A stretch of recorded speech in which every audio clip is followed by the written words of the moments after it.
Hello everyone and welcome to the Dyslexia Life Hacks Show. I'm your host Matthew Head and this episode is going out on the 5th of June 2024, which is also the same day as my 40th birthday. So from a break from my regular interview format, I thought I'd sit here and reflect back on 40 years of living as a dyslexic person. So hold on to your hats. I'm not quite sure where this is going to go, but let's see how we get on. As mad as it seems, this is also episode 80 of the Dyslexia Life Hacks Show, which, because when I started, it kind of started as a standalone episode with me and one of my friends talking about my experience with dyslexia. We sort of linked it into Dyslexia in the Workplace and put it out on YouTube. And really, it was one of my other friends that said that didn't know so much about my sort of growing up with dyslexia until they'd heard this sort of 45-minute long episode. So that was sort of end of 2020. I was redundant at the time. And that's when the website Dyslexia Life Hacks got started, which I'm sure if you've read the website or listened to other episodes of the podcast, or even if you've been here since the early days, you would have known that that really was a list of bullet points on my phone. And I sort of taught myself how to code the website and I say code, I use a website builder. Taught myself how to use a website builder on WordPress and made a website while recovering from a broken wrist, which I managed to gain by falling off a motorcycle going around a go-kart track. So we sort of rolled round and it got me thinking about the podcast. Like, I really enjoyed listening to podcasts and I've been listening to the Tim Ferriss show since being on my grad scheme. So 2016, listening and commuting in the car, and really love the kind of sync, the deep dive in, and particularly behind people, and how Tim in particular does a really good job of getting to know the person behind all these things. Like, he's talked to some seriously clever people or experts in their field or very, very big names. And he always makes them sound really normal. And I always thought, well, this is what sort of inspires me a little bit. You listen to interviews by these big names and these experts in their fields and how behind it all, they are just people. Like, we know this kind of intellectually, I suppose, but do we actually know it when we're listening to them or watching a movie they're in or watching somebody do a spotless speech or holding a TED talk? If you listen to something like a podcast, I find makes them really accessible. So that's kind of one of the driving forces behind it. So I'd realised in this standalone episode that come around to July 2021 and I'd already got episode 1 and I think I'd recorded up to episode 3 or 4 and then launched it, repackaged it, the first one with an intro and the hopefully now well-known guitars at the beginning and the end, which is my school friend Matt. He's a grade 7 guitarist, so I asked him to write a intro and outro theme for me. I'm not a grade 7 guitarist, and you would have got something far heavier if you'd allowed me to do it, and not as good. When I listened to it coming through my phone, I was like, yes, he's nailed that with my little instructions of what to do. And so we repackaged that sort of standalone episode as the first episode of this podcast. And I promised myself I'd do 6 episodes and see where it went. And here we are at episode 80. So it went okay, I suppose. Not only did it go okay, it's been a crazy journey, really. We'll get deeper into this through the episode, but I'd never spoken about dyslexia until well into my 30s. Like, I mean, well into my 30s. For people who don't know my kind of background, I left school at 16, went to college till I was 18 studying Automotive Engineering, then finished with education and went and worked as a lorry mechanic till my mid-20s before I went to university in Aberdeen and got an engineering degree at 31.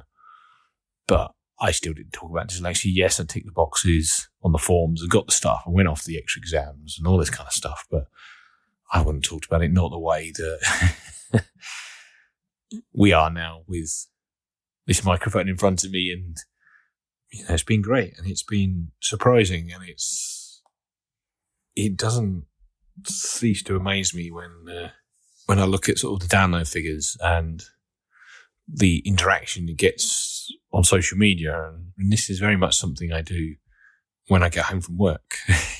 I'm still sat here at the minute in my work shirt. Yeah, that's what sometimes it ends up being. I've edited up to sort of 10 o'clock at night and gone straight to bed and work in the morning. I've edited at 6 o'clock in the morning because sometimes you have to fit it around everything else. And but the podcast seems to be doing well, and it always humbly surprises me when I go to something like the Dyslexia show and people know about it and about me, and that's considering the rather wonderful company that's there, and there are great people doing great things. It's always nice to hear. But I guess I kind of got the principles of it down really early on. Every guest gets the rapid fire questions. Every guest gets interviewed in a relaxed format. We always try and give an hour's worth of interviewing time, and little things like that to try and get the kind of the relaxed conversation and the openness out of people that I'm hoping comes across in the final recording. But when I started it,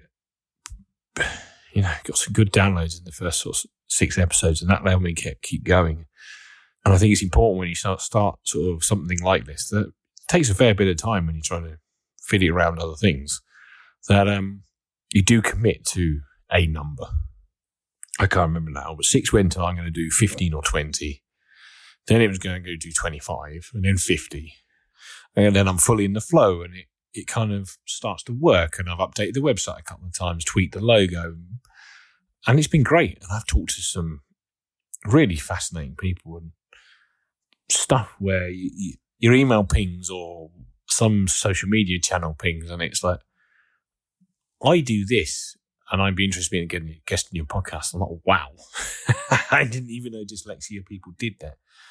But that's the whole point of it, that let's show that dyslexic people are just that. They're just people who have a neurodiversity that makes their brain slightly different to other people's. And that should be celebrated. And it should be, and I'd like the fact that hopefully everybody hears what it's like, I guess, behind the scenes, like drop into an episode and you can go from MPs to strategy directors to librarians to barristers, and then all the people that are linked in with the assistive technology or the coaching, or the companies that provide equipment, the companies that do workplace coaching, how does access to work come in board, and all of that kind of stuff. So it's been really kind of exciting, and stood on stages at a place like Dyslexia Show talking about dyslexic story no longer makes me sweat. And I'd have hated it. I'd have hated it at 35.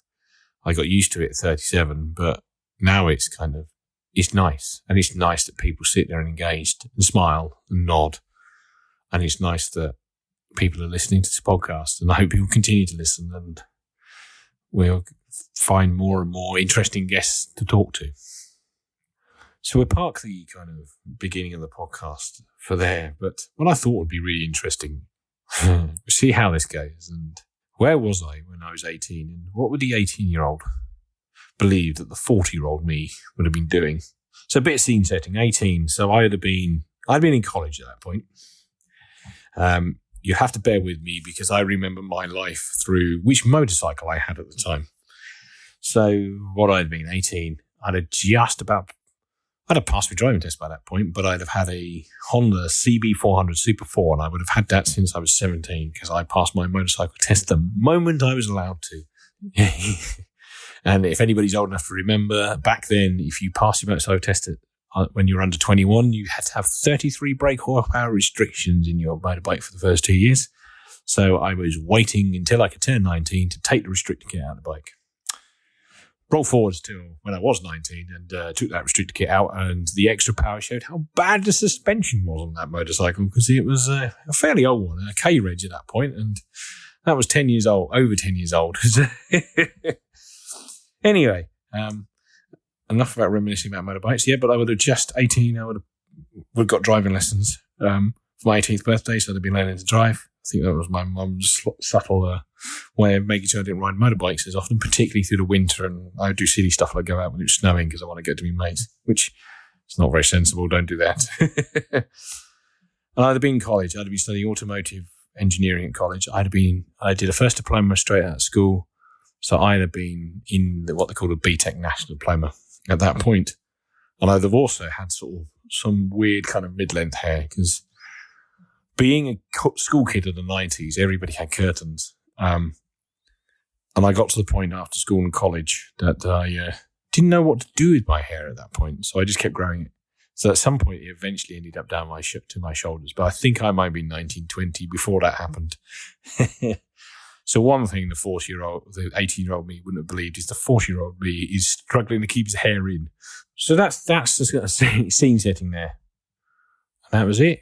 Kind of doing on a 2-year college course, got another year to go, learning about cars and engineering and how cars are engineered.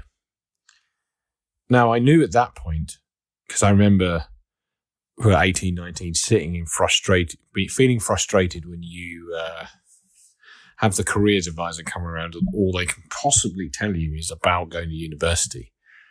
And I did not want to go to university back then. I so did not want to go with a passion. To be honest, I was done.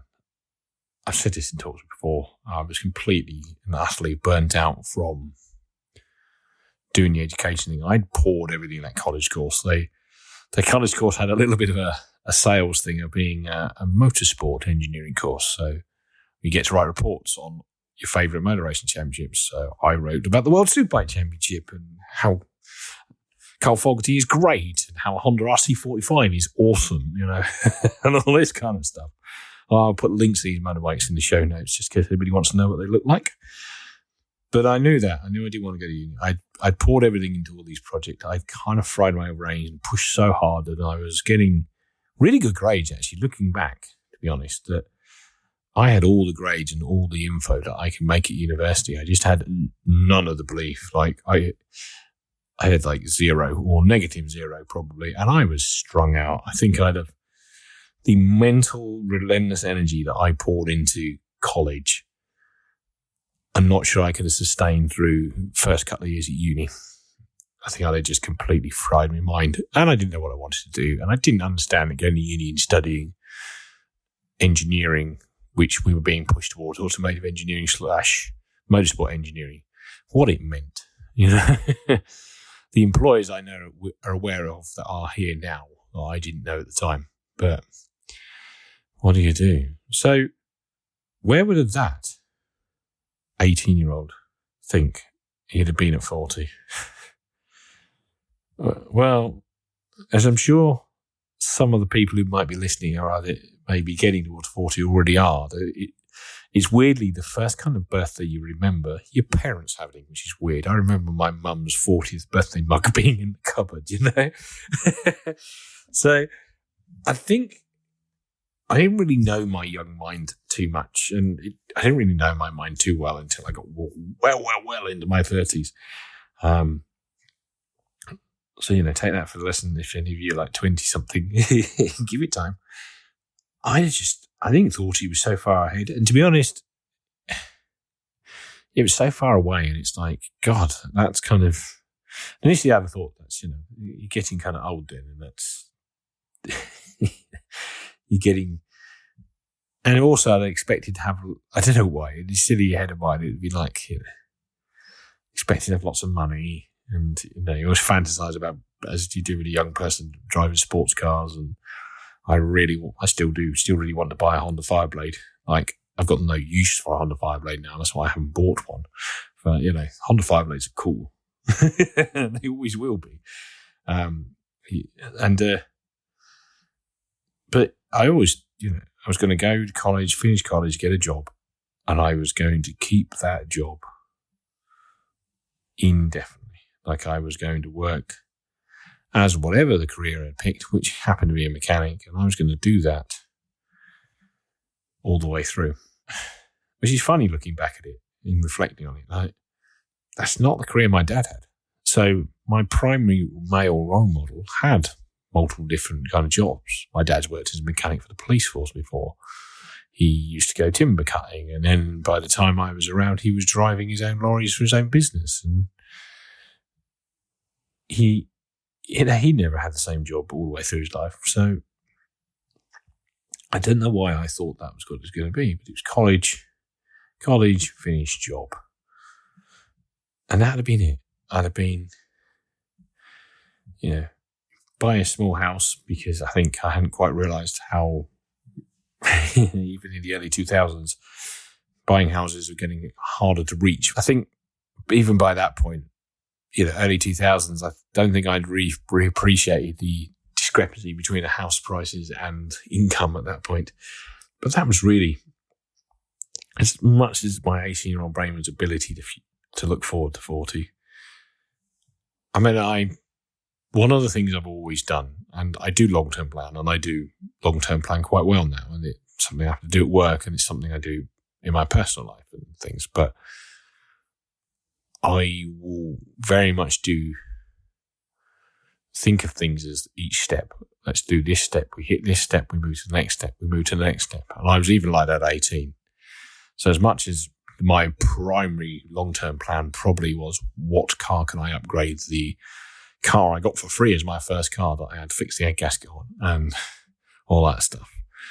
And, how do I move out of home? And how do I buy another bike? And I'm sure buying it did. I'm not sure. I know because I did it. Buying another bike to precedence. Because that's what happened. But yeah, I'd have very much, my self-belief at that time had got me to the point where I would have got that mechanic job, and that's where I'd have stayed, because that's what I thought I could do, and that's all I thought I could do.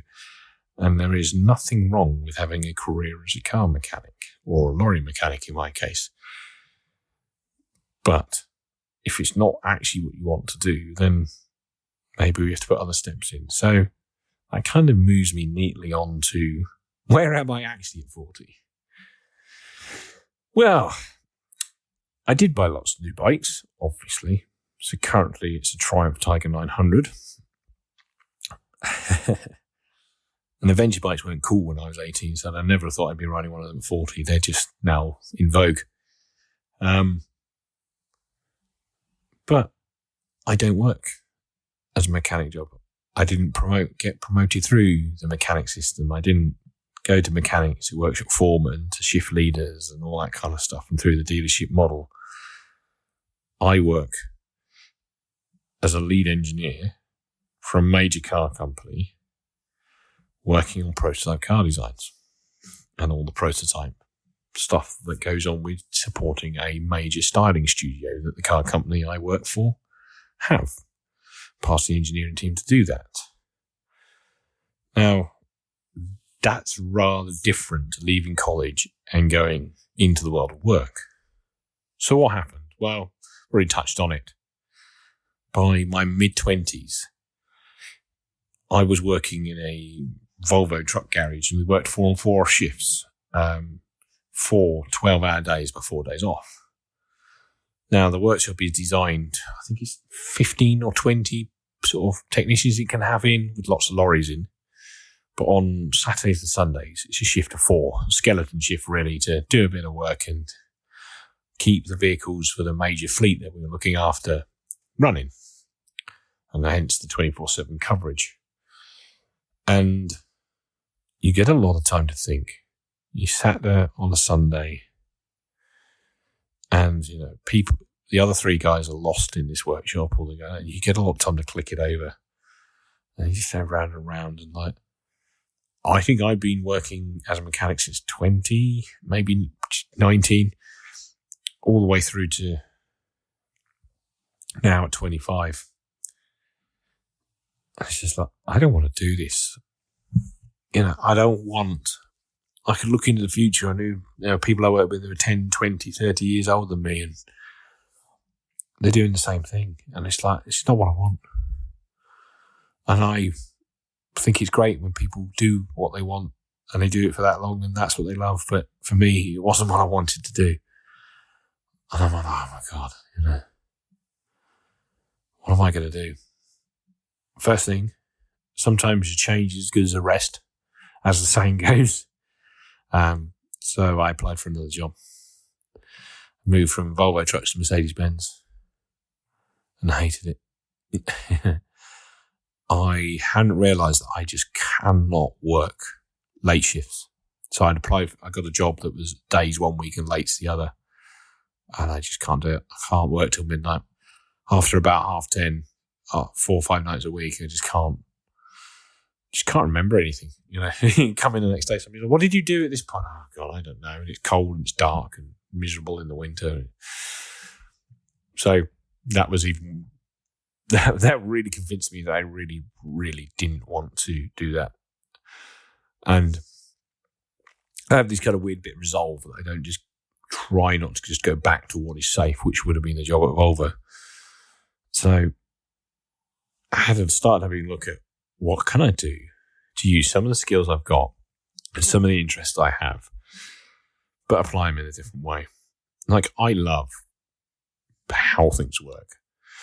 Love cars. Obviously love motorbikes, as you can probably tell. I may have mentioned it a couple of times. It's like, God, he's mentioning bikes again. Like, come on, talk about something else. And I'll sit there on YouTube and watch out like how aviation. I'm just fascinated by how stuff works. So I remember getting picked up at school because you had to, at one point, write a list of books in your bookshelf, and 3 of them in the Haynes manuals from my granddad's old car that he would just give to me when he sold his car and bought another one. And I used to like flip the Haynes manual with all the open pictures where they got bits of the engine apart, just to how it goes together. Sort of suits my dyslexic mind in terms of how machines work and how it all goes together. So I was having a look around, and I remember seeing an advert for a job, and I want to say it was BP or Shell, but a major oil company. And they were doing engine testing, not very far away from where I grew up. And, I looked at the list, and it's like mechanical knowledge, understanding of engines, and like you get to take the engines apart. And basically what they do is they run the engines until they explode, and they take the engines apart and work out what the failure mode is. That's a way of like destructive testing to improve the quality of their engine oil. It's like, well, I certainly can blow engines up. I've tried this. I could do all these things, but I need an engineering degree. And also, sorry, we're back to bikes again. Triumph motorcycles. I have people in the UK design bikes. And wow, I could do that. I had a Triumph at the time. Still do have a Triumph, just a different one. I could do that, I think. How do I do it? Engineering degree. And I don't mean this in a big-headed way. It's more of I'd love to do that. And I was reading the spec. Like, I understand how bikes work. I could talk about bikes for ages. A little bit naivety, like what an engineer does as well. But every time you read an engineering degree, and you kind of read a few things in the advert, so I don't understand what that is. And then I kind of Google it or whatever it was at the time. That was linked to something you'd learn on an engineering degree. So that was it. It's like, well, I need one of these engineering degree things. But how do I do that? We went along and worked out a few universities and applied and got offers, and very long, short story short, starting university.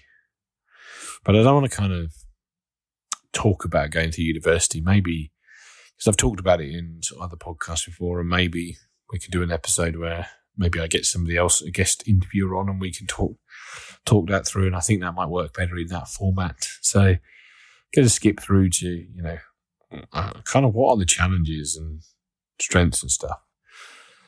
How do I get from being the 18-year-old that has kind of planned to work in a garage all their life to a 40-year-old that doesn't work in a garage and now designs the vehicles that at one point in his career he might have potentially been able to repair if he carried on the career path he was on at 18 through to 25. To be honest, the biggest challenge is the dyslexia. Like, 2 things. I thought clever people went to universities, and I thought clever people had professional jobs.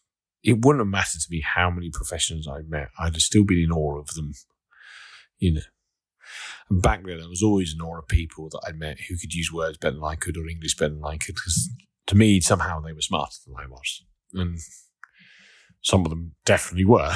But being able to be good with words and writing everything beautifully is not the only measure of this. And that was always what it was. I remember going to uni and thinking, they're going to catch me out. Like, they're going to work out that I can't do this. And they're going to work out I'm not smart enough to be here, which is daft because I passed all the tests, hit the grade to get in there, and then it's that kind of voice on your shoulder thing, isn't it? They let you in because you're older. They like mature students. They let mature students in anyway, which is wrong because any university has standards. Why would they just let people in because they're older? If they don't make the grade, they don't make the grade. But telling me at the time, I couldn't, and of course, did a subject that suited me as well. I didn't really shake the shackles of that off until, I think, cramming exams for the first semester, thinking I was going to fail and didn't. Then passed the first year with a good grade.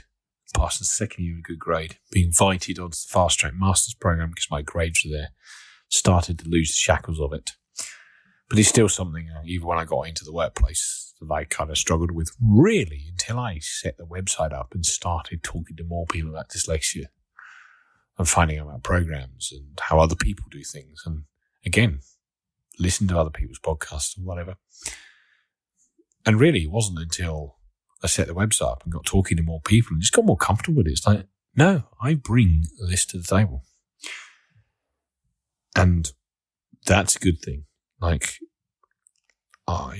some of my lesser strengths are here, but the lesser strengths are now, or weaknesses, as you'd put it, are not as weak as they used to be. I've done the work and the miles on them, made sure they're not as weak as they used to be, but I'm not a natural big word kind of person in terms of writing. It's one of the reasons you don't get long blog posts from me via this platform. It's just not the medium I enjoy. But where did I get the strength from, really? And I struggle to think of this, and it's something, a bit of a quirk of my memory. I don't really look back and remember how I felt or what I felt at the time, which I know sounds ridiculous considering how I can remember exactly what motorbike I had and give you all the specs for it. But, I'm sure somebody listening's like, that's because of X. Feel free to send me a message because I would love to dig into that one. I just remember being absolutely relentless. Like, yes, there was this voice in my head that was like, they're going to work you out, you're not smart enough. But I'd gone all in. I'd given up my full-time job. I'd moved cities. Okay, I had the benefit of moving in with my girlfriend at the time. But other than that, it was just sheer relentlessness. I was all in. And if it failed, I think part of me in the early year didn't want to go home back to my mum and dad's and say that I couldn't do it. Don't get me wrong, my parents are supportive, but I think it's not, I don't know why I'm laughing. It's not funny. I don't think I wanted to look at mum and dad in the eye and tell them I'd failed. I don't think they'd have been disappointed. I'm not sure. I'm not sure if I kind of slightly fabricated them being disappointed to keep me going, but I didn't want to go home and tell them that I hadn't done it. And I didn't want to be that guy who went to university, gave everything up to then drop out of it in the first few years. So it just kind of gave me this relentless drive. And I'm not even sure if it was fear. It never felt like fear. It was just driven. I just kept pushing. I got involved in some extra projects that did really well. It was just a driving force. I was absolute driving force. And I just wanted it to happen. I got all the help. I ticked the right box on the form, got the scribes and exams. I got the laptop. I got Dragon. I got text help. I got all the bits I needed to get. And it just kept on pushing. Yes, there were dark points. And I remember dark points of writing a paper for one of the subjects. And I'm 500 words short of the word count. It's like, I have nothing left. I don't have anything left. And you try and find another example and you put a bit more in. It's like, I have nothing. And there was something with one of the exams and things like that.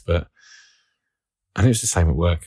I got the university degree and I carried on that momentum, that relentless energy as now a 30-something into work.